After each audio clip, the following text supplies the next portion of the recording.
বিদেশে তো আমরাও থাকি। যদি মা বাবা এমন থাকে তাহলে এখনই কিছু সঞ্চয় দিয়ে আপনিও করতে পারেন। বিদেশে অযথা সময় নষ্ট না করে, অলসতায় ভাবে না করে, কিছু সঞ্চয় করে দেশের মাটিতে এখনই কিছু শুরু করেন। বিসমিল্লাহির রহমানির রহিম। ইয়্যাকা না'বুদু ওয়া ইয়্যাকা নাস্তাইন। আসসালামু আলাইকুম। আপনাদের সামনে আবারও হাজির হয়ে গেলাম। আমি বিদেশে আছি।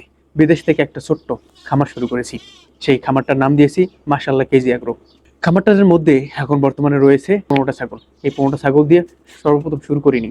আমি শুরু করেছিলাম একটা ছাগল দিয়ে।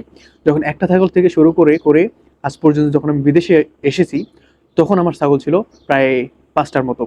এখন মোটামুটি 15টা ছাগল হয়েছে।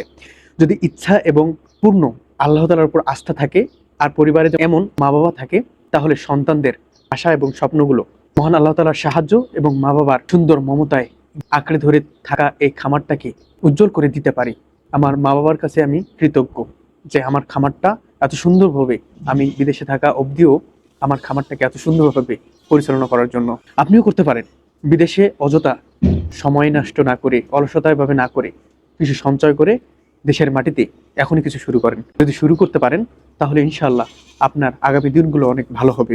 বিদেশে তো আমরাও থাকি। যদি মা বাবা এমন থাকে তাহলে এখনই কিছু সঞ্চয় দিয়ে আপনার খামার শুরু করুন। কিছু না কিছু হোক, হয়তো ছাগল হোক, 1-2টা গরু হোক, শুরু করেন। দেখবেন ইনশাআল্লাহ আপনি বাসায় যাওয়ার আগে আগে আপনার বাড়তি একটা ইনকাম শুরু হয়ে যাবে, যে ইনকাম দিয়ে আপনি আগামী দিনগুলো চলতে পারবেন। দেখেন, ব্যাংকের মধ্যে টাকা ফেলে রেখে আপনার কয় টাকা আসবে? এখানে সুদ আসবে।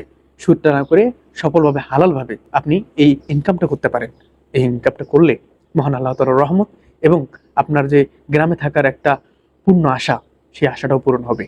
তাই আসুন আমরা সবাই মিলে এই কৃষিকে ভালোবাসি, এই কৃষি নিয়ে এগিয়ে যাই। এই কৃষিকে আরো প্রযুক্তিভাবে, উন্নত স্মার্টলি ভাবে আমরা শুরু করি।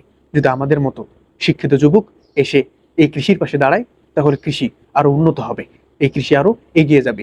এই দেশ আমাদের কৃষিময় দেশ। এই কৃষিকে এগিয়ে নিয়ে যেতে হলে আমাদের কি এই কৃষির সামনে দাঁড়াতে হবে। তাহলে আমাদের দেশ এবং আমাদের কৃষি দুটোটাই অনেক সুন্দরভাবে এই দেশের জন্য আমরা কাজ করতে পারবো।